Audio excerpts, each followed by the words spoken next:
এই রাষ্ট্রপতি তো এই ফ্যাসিবাদেরই প্রোডাক্ট। তাহলে তারা যখন নির্বাচনের সময় হ্যাঁ ভোট দিতে বলছিল, তারা কেন বল, তাদের নেতা তারেক রহমানও বলছে, কাজে বিএনপিকে এই প্রশ্নের উত্তর দিতে হবে, তারা হ্যাঁ ভোট দিয়ে কি করবে না।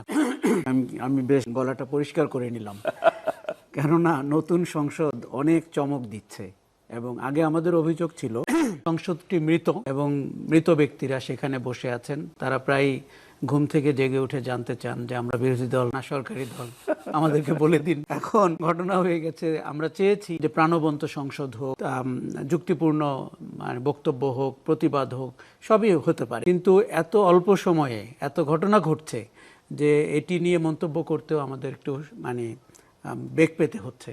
প্রথমত হচ্ছে যে বিএনপি যে কাজটি করলো, যে এই যে আমাদের 18 মাসের আলোচনা কিংবা জুলাই আগস্টের যে সংস্কারের আশা আকাঙ্ক্ষা, সেই জায়গাটি বিএনপি আমার মনে হয় একটা আটকে দিল এবং তার সুনির্দিষ্ট কোনো পথ আমরা এখন দেখতে পাচ্ছি না। কারণ সে যদি সাংবিধানিক সংস্কার পরিষদের সদস্য হিসেবে শপথ না নেয়, তাহলে তারা যখন নির্বাচনের সময় হ্যাঁ ভোট দিতে বলছিল, তারা কেন বল, তাদের নেতা তারেক রহমানও, কাজে বিএনপিকে এই প্রশ্নের উত্তর দিতে হবে, তারা হ্যাঁ ভোট দিয়ে কি করবে। তারা তো একদিকে বলছেন যে জুলাই সনদ বাস্তবায়ন করবেন, অন্যদিকে সংবিধান সংস্কার পরিষদ নিয়ে তারা তাদের দ্বিমতের কথা বলছেন। দুটো কি এক? না, দুটো কিন্তু এক না। আমি মনে করি যে সংবিধান সংস্কার পরিষদ হিসাবে শপথ নিতে তাদের মূল অবজেকশনের জায়গাটি হচ্ছে যেটি সংবিধান সম্মত না। হঠাৎ করে বিএনপি সংবিধানের প্রতি অনেক অনুরক্ত হয়ে উঠেছে, বা জুলাই সনদেও ছিল না, এটি কিন্তু সত্যি। কিন্তু ওই সময়টা আমাদের মনে আছে কিনা যে জুলাই সনদকে বাস্তবায়ন করতে হলে কোন প্রক্রিয়ায় হবে, তার 3-4টি অপশন আইনজীবীরা বা যারা বিশেষজ্ঞ তারা বলেছিলেন। সবচেয়ে ভালো অপশন মনে হয়েছে গণভোট। সেই সময় বিএনপি কিন্তু এটি নিয়ে খুব একটা উচ্চবাচ্য করেনি, কিন্তু এখন তারা বলছে যে যেহেতু ওই পরিষদের কোনো সাংবিধানিক ভিত্তি নাই, অথবা ওই পরিষদের সদস্য হিসেবে তারা শপথ নেবে না, তারা বরঞ্চ সংবিধানকে সংস্কার করে তারপরে এই আমাদের যে জুলাইয়ের সনদ বাস্তবায়ন বা সংস্কারের আশা আকাঙ্ক্ষা সেই জায়গায় যেতে চান। এখন আপনাকে একটা মৌলিক প্রশ্ন করি, যেই প্রতিষ্ঠানের সংস্কার আপনি করবেন সেই প্রতিষ্ঠানের ভেতরে ঢুকে আপনি কি করে সংস্কার করবেন, কিংবা যেই সংবিধানের সংস্কার আপনি করবেন সেই সাংবিধানিক পথে ঢুকে আপনি কি করে করবেন। এখন এই জায়গাগুলোর উত্তর বিএনপি আমার ধারণা অনেক সৃজনশীলভাবে উত্তর দিতে পারে, এমসিকিউতে আটকে যাচ্ছে। সৃজনশীলভাবে উত্তর দেওয়া নিশ্চয়ই তাদের, সালাউদ্দিন আহমেদকে আমরা দেখলাম অনেক কথা বলছেন, কিন্তু খুব দ্রুত তাদের একটি যুক্তিপূর্ণ জায়গা তৈরি করতে হবে, যাতে করে আপনি জানেন যে বিএনপির ব্যাপারে শুরু থেকে অভিযোগ বড় দল এবং তারা নিশ্চিত জানতো ক্ষমতায় যাবে, দু একটি ব্যতিক্রম ছাড়া, কাজেই তারা সংস্কারে আগ্রহী না, এরকম একটি পারসেপশন নির্বাচনের আগেও হয়েছে। এখন তো এটি মোটামুটি বাজার পেয়ে যাচ্ছে, কিন্তু বিএনপি মনে হয় আগ্রহী। আমার যতটুকু ধারণা তার একটা মাত্রা আছে, বিএনপি কতটুকু সংস্কারে আগ্রহী ওই মাত্রাটি আমাদের থ্রেশহোল্ডের জায়গাটি ধরতে হবে।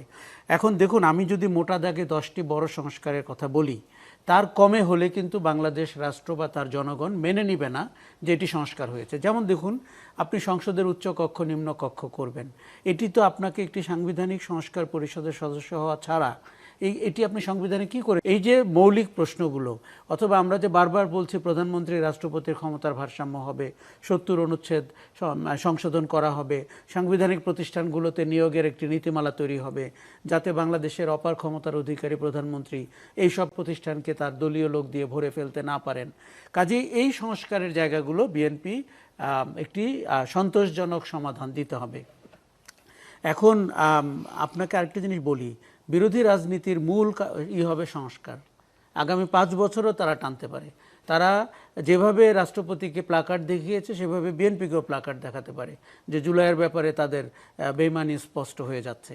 এই রাজনীতিকেও তারা কি করে মোকাবেলা করবে, সেটি পার্লামেন্টে হোক, সেটি রাজপথে হোক। কিন্তু তারও আগে যেই জনগণের কাছ থেকে তারা ভোট নিয়েছে বা যারা আপনার গণভোটে অংশ নিয়ে হ্যাঁ বলেছে, তাদেরকে বিএনপি কি করে স্যাটিসফাই করবে। এখন প্রবলেম হচ্ছে যে আমাদের একটা রোগ তৈরি হয়, ক্ষমতায় চলে গেলে, নির্বাচিত হয়ে গেলে ওই রোগ থেকে বিএনপি কি এবার মুক্ত হতে পারবে, এই প্রশ্নও কিন্তু আমাদের দেখার বিষয় রয়েছে। আচ্ছা, পার্লামেন্টে যে চমকগুলো ঘটলো, দেখুন ওই দিন রাষ্ট্রপতির ভাষণ নিয়ে অনেক প্রতিবাদ হলো, কথা হলো। রাষ্ট্রপতি আবার কি একটা অদ্ভুত ভাষণ দিলেন।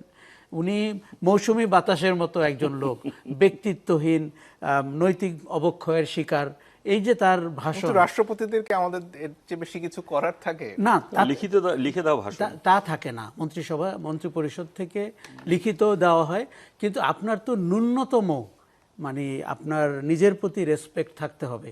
আপনি যেই সরকারের রাষ্ট্রপতি, যাদের দ্বারা নিয়োগপ্রাপ্ত, তাদেরকে আপনি বলছেন ফ্যাসিবাদী, তাদেরকে বলছেন 17 বছর ধরে তারা ফ্যাসিবাদ কায়েম করেছিল। এই রাষ্ট্রপতি তো এই ফ্যাসিবাদেরই প্রোডাক্ট। তিনি নিজেই বলে দিচ্ছেন যে উনি তো তাদেরই অংশ।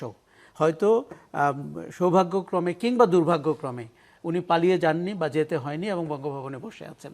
আচ্ছা, কিন্তু সেই দিন তার বক্তৃতার চেয়েও আমার কাছে গুরুত্বপূর্ণ মনে হয়েছে, এবং আমি খেয়াল করলাম গণমাধ্যমে এবং আমাদের আলোচনায় শোক প্রস্তাবের ব্যাপারটি